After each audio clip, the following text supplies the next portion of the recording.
High! দিনটা ছিল শিবরাত্রি আর সকালটা শুরু হয়েছিল ঠিক এইভাবেই। সকাল সকাল সকাল সকাল না, যদিও 10টার সময় আমি ঘুম থেকে উঠে মায়ের বকা খেয়ে বেরিয়ে পড়েছিলাম কিছু জিনিসপত্র কিনতে পাশেরই বাজারে। এই ঘি, মধু এসব। আর সারাদিন যেহেতু আমি আর মা উপোস করে আছি, তাই কিছু মিষ্টিও কিনে নিলাম। দিয়ে বাড়ি ফিরে আবার গিয়েছিলাম আকন্দ ফুল তুলতে। সেটার ভিডিও ক্লিপ নেওয়া হয়নি, নিলে তোমরা হেসে গড়াগড়ি করতে, কারণ আমি লোকের বাড়ির পাঁচিলে উঠে তুলেছি। প্রত্যেক বছর শিবরাত্রিটা একটু অন্যরকম হয়, এবার একটু অন্যরকম। তারপরে স্নান করে ঠাকুরকে স্নান করিয়ে ঘি দিয়ে দুধ ঢেলে গঙ্গা জল ঢেলে, তারপর বাবা বেলপাতা এনে দিয়েছিল, সেই বেলপাতা আকন্দ ফুল দিয়ে ভালো করে পুজো করে আমরা ঠাকুরকে প্রসাদ দিলাম। লাড্ডু এনেছিলাম আমি, এটা যদি আমি আনিনি, আমার বাবা এনেছিল লাড্ডুগুলো ভগবানকে দেওয়ার জন্য। আর যেহেতু রাত্রি পুজো দিতে যাব, তখনও ভগবানকে চড়ানোর জন্য এনেছিল। প্রত্যেক বছর শিবরাত্রিটা আমাদের গ্রামেই কাটে, সেখানে পুজো পুরোপুরি অন্যরকম হয়। সকালবেলা উঠে এধার ওধার থেকে আকন্দ ফুল তুলে আনা, তারপরে কালা পুষ্প, বেলপাতা এসব তুলে আনা, এসব কিছু আমিই করতাম। কিন্তু এবারে একটু অন্যরকম, যেহেতু আমরা ব্যারাকপুরে আছি এবছর। তারপরে আমি, মা, ভাই, বৌদি আর আমার ভাইপো সবাই মিলে চলে গেছিলাম পাশেই গঙ্গার ঘাট, সেখানে গঙ্গা স্নান করে আমরা এই যে মন্দিরটা, এই মন্দিরে শিবের মাথায় জল ঢেলেছিলাম ভিজে কাপড়ে গঙ্গার থেকে জল তুলে নিয়ে এসে। এইটা ভীষণ রকমভাবে আমার মনকে প্রভাবিত করেছে, কারণ কখনো এভাবে আমি কাটাইনি শিবরাত্রিটাকে। আর সত্যি কথা বলতে কি, কখন আমি গঙ্গায় স্নানও করিনি, কারণ যখন দূরে থাকতাম গঙ্গা কাছে ছিলও না। তো গঙ্গা এসে স্নান করাটা একটু অন্যরকমই ছিল, কারণ শীতকালে আসতাম তো আমি ঠান্ডায় নামতাম না, বাকি সবাই স্নান করতো। আর বাইরে এসে স্নান করে জামা কাপড় চেঞ্জ করা, ওটা আমার দ্বারা হবে না, তাই আমি কখনো স্নান করিনি। কিন্তু এই বছর করেছি, কারণ এই ভিজে কাপড়েই বাড়ি গেছি। যাই হোক, তার ফল আমাকে যে ভুগতে হয়েছে সেটা আমি এখনো বুঝতে পারছি। মনে হয় মাথার উপরে কেউ একটা কয়েক কুইন্টালের কিছু চাপিয়ে রেখেছে, এত ভার হয়ে আছে।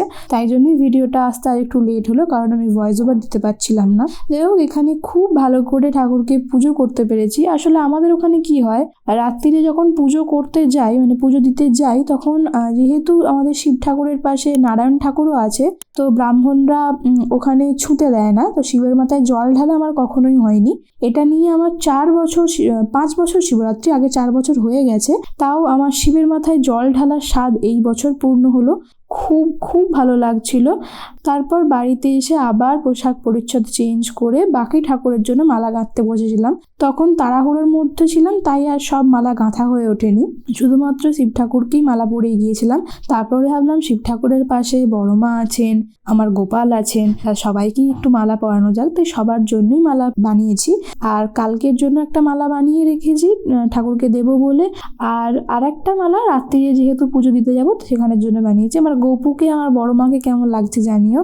তারপর বিকেলে আবার বেরিয়ে পড়েছিলাম, কিছু জিনিসপত্র কেনার ছিল। জিনিসপত্র বলতে বেসিক্যালি আমরা কিনতে গিয়েছিলাম দুটো পেতে, কারণ এখানে যেহেতু নতুন এসেছি, তো আমাদের সমস্ত ঠাকুরের সরঞ্জাম ওখানেই রয়ে গেছে। এখানে ঠাকুর ঘর বলতে বিশেষভাবে কিছু নেই, তো সেরকমভাবে জিনিসপত্র কেনা হয়নি। কিন্তু আজ পুজো দিতে গেলে কিছু জিনিসপত্র লাগতো, তো সেগুলোই কিনতে এসেছিলাম। এসেই দেখলাম এই গণেশ ঠাকুরের ছোটো ছোটো মূর্তিগুলো। তো আমার অনেক দিনেরই ইচ্ছে ছিল যে লক্ষ্মী গণেশ নেব, তো সেই জন্যই দেখছিলাম। এইগুলো সবই দেখছিলাম, কিন্তু সব কটাই ছোটো ছোটো, তো কোনোটাই পছন্দ মতো হচ্ছিল না। তারপর থালা, গ্লাস এসব দেখছিলাম। তারপরে আমি এই লক্ষ্মী গণেশটা দেখতে পেলাম, এটা নিয়েই নিলাম, কারণ আমার ভীষণ ইচ্ছে ছিল যে এখানে একটা লক্ষ্মী গণেশ থাকুক। বড় মা আছেন, আমার ভোলানাথ আছেন, গোপাল আছেন। তারপরে আমি আজকের দিনটাকেই ভালো মনে করে প্রতিষ্ঠা করে দিয়েছি সন্ধ্যেতেই। তারপরে সন্ধ্যে দেখিয়ে নিলাম। জানি না ঠিক না ভুল করেছে, কিন্তু আমার মনে হয়েছে কি শিবরাত্রির দিন একটা ভালো দিন, তো আর একজন ঠাকুরকে প্রতিষ্ঠা করা যেতেই পারে আজকের দিনে। তারপরে মা আর আমি বসে গিয়েছিলাম লুচি করতে। মা লুচি ওখানে বেলছিল আর আমি এখানে ভাজছিলাম। হ্যাঁ, আমি পারি, এই ফুলকো ফুলকো লুচিগুলো আমি ভেজেছি, আমি সবই করতে পারি। যেহেতু এসে আর সময় হবে না, খিদে পেয়ে যাবে, শরীরে আর ভালো লাগবে না, একটু রাতও হয়ে যাবে, তাই এখনই সব কিছু করে নিলাম। তারপর আমি সব কিছু গুছিয়ে নিলাম। এই ঠাকুরের দায়িত্বগুলো মা বরাবরই আমাকেই দেয়, তো একটু দুধ ঢেলে নিলাম আর একটু গঙ্গা জল নিয়েছিলাম, সাথে করে ডাবের জলও নিয়েছিলাম।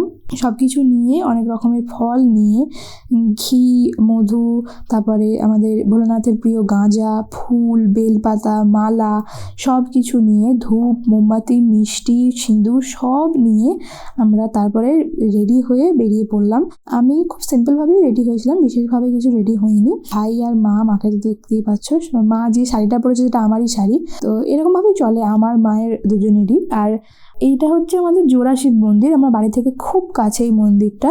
দুটো শিব মন্দির পাশাপাশি আছে। আর এখানে একটু ভিডিওটা একটু নড়বড়ে হয়েছে, কারণ আমি হাঁটতে হাঁটতে ভিডিও করছিলাম, তো একটু তোমরা ম্যানেজ করে নিও। আর এটা হচ্ছে আমার বৌদিও এসেছিলো পুজো দিতে, আমরা সব একসাথে এসেছিলাম। বৌদি একটু আগে চলে এসেছিলো, আমাদের জন্য লাইন দিচ্ছিল, কারণ অনেক লোক হয়, অনেক ভিড় হয়, তো যাতে একটু তাড়াতাড়ি হতে পারে তার জন্য বৌদি এসে লাইন দিয়েছিল। তারপরে আমাদের পুরোহিত মশাই যিনি ওখানে ছিলেন, তিনি ওই হলুদ গোলা বোধহয়, আমি এটা কখনো আগে দেখিনি, তো এটা প্রথমে শিব ঠাকুরের গায়ে মাখিয়ে তারপরে এসে ওভাবে আমাদের কপালেও মাখিয়ে দিয়েছিলেন।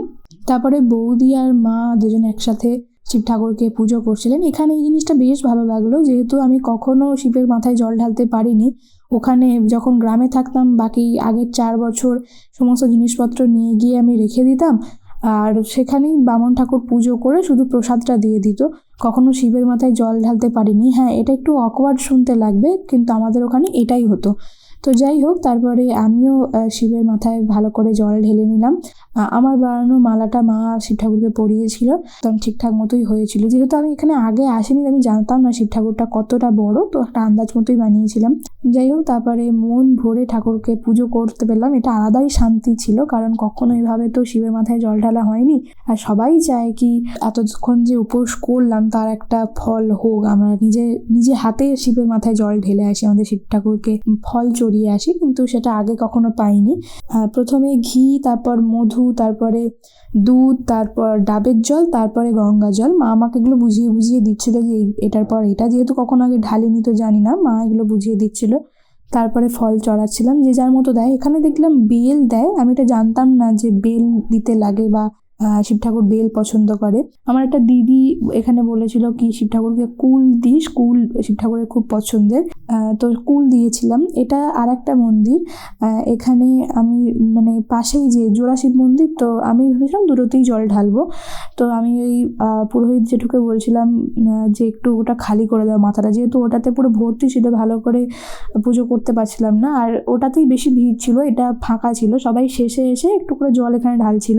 তো আমি ভাবলাম ঠিক আছে, এখানেই ভালো করে আমি মনের মতো করে জল ঢালতে পারবো। মাথাটাও ফাঁকা করে দিয়েছিল, আর অত বোঝ কি শিব ঠাকুর তার গলায় রাখতে পারে বলো, তো একটু ফাঁকা করে দেওয়াই ভালো। তারপরে আমি আস্তে আস্তে ভালো করে পুজো করে নিলাম। ভিডিওটা আমার মা করেছে, তো ঠিক মতো হয়তো করতে পারিনি, তোমরা একটু ম্যানেজ করে নিও, একটু ট্যাড়াটুড়ি হয়েই গেছে।